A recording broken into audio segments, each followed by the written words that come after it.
प्यारे बच्चों, कैसे हो? आज मैं आपके लिए रंगा सियार पंचतंत्र की कहानी रंगा सियार लेकर प्रस्तुत हूँ। और आप समझ ही गए होंगे कि मैं कौन हूँ। मैं हूँ जयंती त्यागी और मेरे चैनल का नाम है जया लिटरेचर। ठीक है, तो चलिए सुनिए। हमने पहले जो है दमनक और सिंह में आपस में पिंगलक नामक सिंह में आपस में बात करते हुए हमने सुना था, है ना। तो अब वो मतलब उन दोनों में फूट डलवाना चाहते हैं। ये दोनों गीदड़ दमनक और करकट जो हैं वो शेर और बैल संजीवक बैल में आपस में फूट डलवाना चाहते हैं। तो और ये भी सिखा रहा है, दमनक सिखा रहा है जो सिंह है उसको कि आदमी अपने स्वभाव के विरुद्ध आचरण करने वाले आत्मीयों को छोड़कर परकियों में रहने वाला जो आदमी होता है वो नष्ट हो जाता है। मतलब अपने स्वभाव के से उल्टे स्वभाव वाले व्यक्ति के साथ जो रहता है वो नष्ट हो जाता है। तो चलिए समय ख़राब ना करके हम आपको अपनी कहानी सुना रहे हैं, तो सुनिए।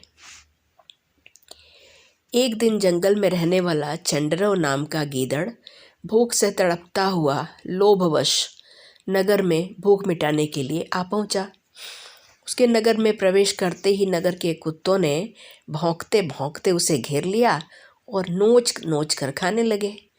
कुत्तों के डर से चंडरव भी जान बचाकर भागा। भागते भागते जो भी दरवाज़ा पहले मिला वो उसमें घुस गया। वह एक धोबी के मकान का दरवाज़ा था। मकान के अंदर एक बड़ी कढ़ाई में धोबी ने नील घोल कर नीला पानी बनाया हुआ था। कढ़ाई नीले पानी से भरी थी। गीदड़ जब डरा हुआ अंदर घुसा तो अचानक उस कढ़ाई में जा गिरा।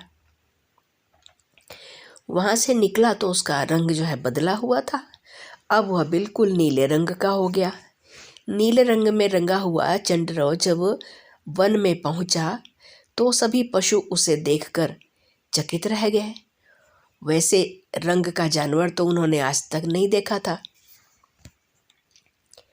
उसे विचित्र जीव समझकर शेर, बाघ, चीते भी डर डर कर जंगल से भागने लगे। बच्चों, विचित्र जीव का मतलब है कि अजीब सा। पूरे जंगल में उसके रंग का, नीले रंग का कोई भी जानवर नहीं था।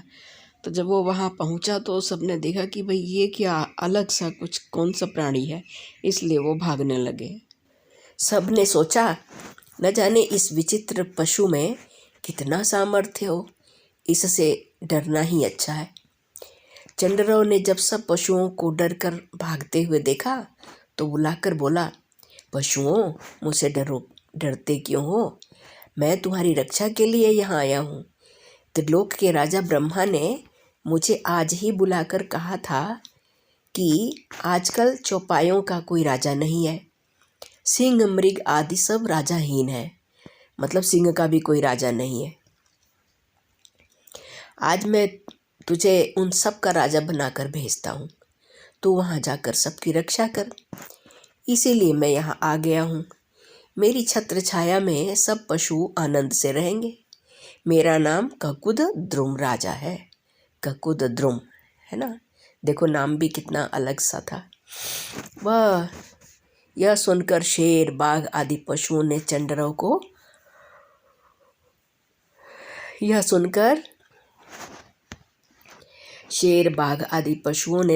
को राजा मान लिया और बोले, स्वामी, हम आपके दास हैं, आज्ञा पालक हैं।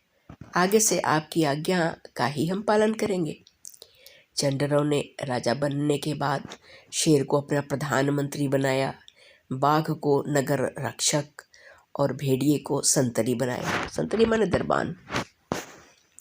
अपने आत्मीय गीदड़ों को, जो उसके अपने जिस जाति का वो था, जो आत्मीय माने अपने जाति वाले गीदड़ों को जंगल से बाहर निकाल दिया, ताकि वो तो इसे पहचान जाते हैं ना इसकी आवाज़ से, तो इसलिए उनको वो जंगल से बाहर ही निकाल दिया सबको।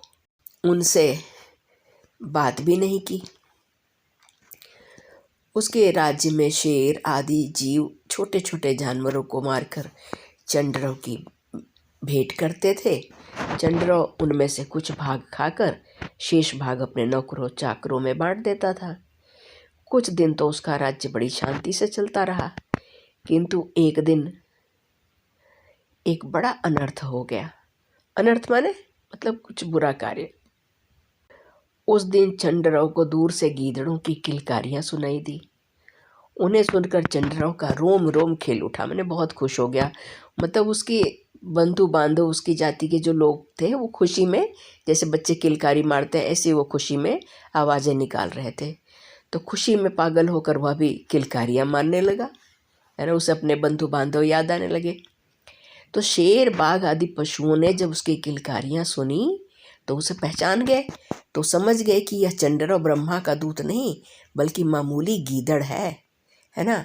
जब हमें किसी को कहना होता है कि तू तो बड़ा डरपोक है, तो हम उसे कहते हैं कि अरे तू तो गीदड़ है ना। गीदड़ मतलब डरपोक एक तरह से, मतलब गीदड़ जो है डरने वाला प्राणी है। तो अपनी मूर्खता पर लज्जा से सिर झुकाकर वे आपस में सलाह करने लगे। मतलब उनको बड़ा अफसोस हुआ कि भाई हम इसकी बात पर कैसे भरोसा करने लगे, हमने इसे क्यों नहीं पहचाना, शेर और चीता वगैरह जो थे। तो फिर क्या हुआ कि वो सब आपस में सलाह करने लगे कि इस गीदड़ ने तो हमें खूब मूर्ख बनाया, इसका दंड दो, इसे मार डालो। चंद्रौ ने शेर बाघ आदि की बात सुन ली। वह भी समझ गया कि अब उसकी पोल खुल गई है, अब जान बचानी कठिन है, इसलिए वह वहाँ से भागा। किंतु शेर के पंजे से भागकर कहाँ जाता। एक ही छलांग में शेर ने उसे दबोचकर खंड खंड कर दिया। जब भी तुम्हें कहानी सुनाती हूँ मुझे तो नींद आने लग जाती है। पता नहीं तुम्हें आती है कि नहीं। अगर आती है तो बताना, कमेंट बॉक्स में ज़रूर बताना कि मेरी कहानी सुनते ही आपको नींद आती है। इसीलिए, और जिनको नहीं आती है वो भी बताएं, ठीक है। हाँ, और मेरे चैनल को सब्सक्राइब ज़रूर कर लेना ताकि तुम्हें इस तरह से सुलाने वाली कहानियाँ मिलती रहें, जिससे सुन के तुम्हें अच्छी नींद आ जाए। इसीलिए मैं कहता हूँ कि आत्मियों को दुत्कार कर परायों को अपनाता है। इसलिए मैं कहता हूँ कि जो आत्मियों को, मैंने अपने लोगों को दुत्कार करके, मैंने उनकी उपेक्षा, उनकी बेइज्जती करके और परायों को अपनाता है, उसका नाश हो जाता है ना। तो दमनक की बात सुनकर पिंगलक ने कहा, दमनक, अपनी बात को तुम्हें प्रमाणित करना होगा। इसका क्या प्रमाण है कि संजीवक मुझे द्वेष भाव से देखता है। तो दमनक कहता है, इसका प्रमाण आप स्वयं अपनी आंखों से देख लेना। आज सुबह ही उसने मुझे यह भेद प्रकट किया है कि कल वह आपका वध करेगा। कल यदि आप उसे अपने दरबार में लड़ाई के लिए तैयार देखें, उसकी आंखें लाल लाल हों, होंठ फड़कते हों, एक ओर बैठकर आपको क्रूर वक्र दृष्टि से देख रहा हो, तब आपको मेरी बात पर स्वयं विश्वास हो जाएगा। अब ये सब बात तो इसने खुद अपनी ओर से बनाया था, संजीवक के मन में तो ऐसा कुछ नहीं था। लेकिन देखो ये जो कहानियाँ चल रही हैं ना, ये मित्र भेद नाम के पाठ चैप्टर से, अध्याय से है। मतलब दो दोस्तों में किस तरह लड़ाई कराई जाती है ना, उसका बाद में परिणाम क्या होता है, यही बात बताएंगे। यही बात बाद में पता चलेगी, ठीक है। तो बच्चों, तुम्हें भी अपने मित्र के ऊपर पूरा भरोसा होना चाहिए। अगर कोई भी तीसरा व्यक्ति आके कहे कि तुम्हारा मित्र ये कह रहा था, वो कह रहा था, है ना, तो सबसे पहले अपने मित्र से ही उसकी चर्चा करो कि जो फला व्यक्ति जो है वो तुम्हारे बारे में ऐसा कह रहा था, क्या तुम ऐसा सोचते हो, है ना। तो अगर वो तब उसके हाव भाव से लगे कि हाँ भाई उसके मन में ऐसा कुछ है, तभी तुम उसकी बात पे विश्वास करना। और नहीं तो क्या होता है कि ऐसी जो है ना, कोई तीसरा व्यक्ति दो गहरे मित्रों में आकर के हमेशा के लिए दुश्मनी पैदा कर देता है। तो खैर, ऐसी बातों से बचना चाहिए। शेर पिंगलक को संजीवक बैल के विरुद्ध उकसाने के बाद दमनक संजीवक के पास गया। संजीवक ने जब उसे घबराए हुए आते देखा तो पूछा, मित्र, स्वागत हो, क्या बात है, बहुत दिन बाद आए, कुशल तो है। दमनक, राजसेवकों के कुशल का क्या पूछना, उनका चित्त तो सदा अशांत रहता है। स्वेच्छा से वे कुछ भी नहीं कर सकते, निशंक होकर एक शब्द भी नहीं बोल सकते। इसीलिए सेवा वृत्ति को सब वृत्तियों से अधम कहा गया है। संजीवक: मित्र, आज तुम्हारे मन में कोई विशेष बात कहने को है, वह निश्चिंत होकर कहो। साधारणतया राज सचिवों को सब कुछ गुप्त रखना चाहिए, किंतु मेरे तुम्हारे बीच कोई पर्दा नहीं है। तुम बेखटके अपने दिल की बात मुझसे कह सकते हो। दमनक: आपने अभय वचन दिया है, इसलिए मैं कह देता हूँ। कहना तो उसको था ही, वो तो मौका ढूंढ रहा था, है ना। बात यह है कि पिंगलक के मन में आपके प्रति पाप भावना आ गई है। आज उसने मुझे बिल्कुल एकांत में बुलाकर कहा है कि कल सुबह ही वह आपको मारकर अन्य मांसाहारी जीवों की भूख मिटाएगा। दमनक की बात सुनकर संजीवक देर तक हतप्रभ सा रहा। हतप्रभ मतलब क्या बोलना चाहिए, एकदम ठगा सा खड़ा रह गया, एकदम शॉक्ड हो गया। हाँ, तो मूर्छना सी छा गई, है ना, उसके शरीर में। मूर्छना का मतलब बेहोशी सी, मतलब इतनी गहरी दोस्ती पर उसको शौक लगा। कुछ चेतना आने के बाद तीव्र वैराग्य भरे शब्दों में बोला। वैराग्य माने अब हमारा इससे कोई मतलब नहीं, इस तरह की भावना से बोला, राज सेवा सचमुच बड़ा धोखे का काम है। राजाओं के दिल होता ही नहीं। मैंने भी शेर से मैत्री करके मूर्खता की है। समान बल शील वालों से मैत्री होती है। समान शील व्यसन वाले ही सखा बन सकते हैं। अब यदि मैं उसे प्रसन्न करने की चेष्टा करूँगा तो भी व्यर्थ है, क्योंकि जो किसी कारणवश क्रोध करे, उसका क्रोध उस कारण के दूर होने पर दूर किया जा सकता है।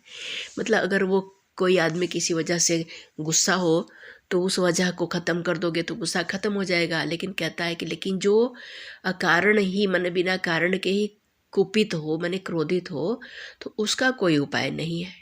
निश्चय ही पिंगलक के पास रहने वाले जीवों ने ईर्ष्यावश उसे मेरे विरुद्ध उकसा दिया है। सेवकों में प्रभु की प्रसन्नता पाने की होड़ लगी ही रहती है। वे एक दूसरे की वृद्धि सहन नहीं करते। दमनक कहता, मित्रवर, यदि यही बात है तो मीठी बातों से अब राजा पिंगलक को प्रसन्न किया जा सकता है। वही उपाय करो। अपनी ओर से उसको खूब उकसा रहा है। कहता है नहीं, मीठी बात से वो करो, उसको अपना विश्वास जताओ। तो संजीवक जो है, किसी को मनाओ ना तो और ज़्यादा गुस्सा होता है, देखा है। तो इसी तरह संजीवक करता है। नहीं दमनक, यह उपाय सच्चा उपाय नहीं है। एक बार तो मैं राजा को प्रसन्न कर लूँगा, किंतु उसके बाद उसके पास वाले कूट कपटी लोग फिर किन्हीं दूसरे झूठे बहानों से उसके मन में मेरे लिए जहर भर देंगे और मेरे वध का उपाय करेंगे। जिस तरह गीदड़ और कौवे ने मिलकर ऊँट को शेर के हाथों मरवा दिया था। दमनक ने पूछा, किस तरह? तब संजीवक ने ऊँट, कौवों और शेर की यह कहानी सुनाई। और कौन सी कहानी सुनाई, यह तो जानने के लिए बच्चों आपको मेरा अगला वीडियो देखना पड़ेगा। और अगला वीडियो आप तक तभी पहुंचेगा जब आप मेरे चैनल को सब्सक्राइब कर लोगे। तो जल्दी से सब्सक्राइब कर लो। अगले वीडियो में कल मैं ज़रूर जो है कोशिश करूँगी कि आपकी आगे की कहानी ऊँट, कौवे और शेर की सुनाऊँ। ठीक है, अपना ख्याल रखना। शुभ रात्रि। बहुत बहुत धन्यवाद, बहुत बहुत धन्यवाद। खुश रहो। Take care.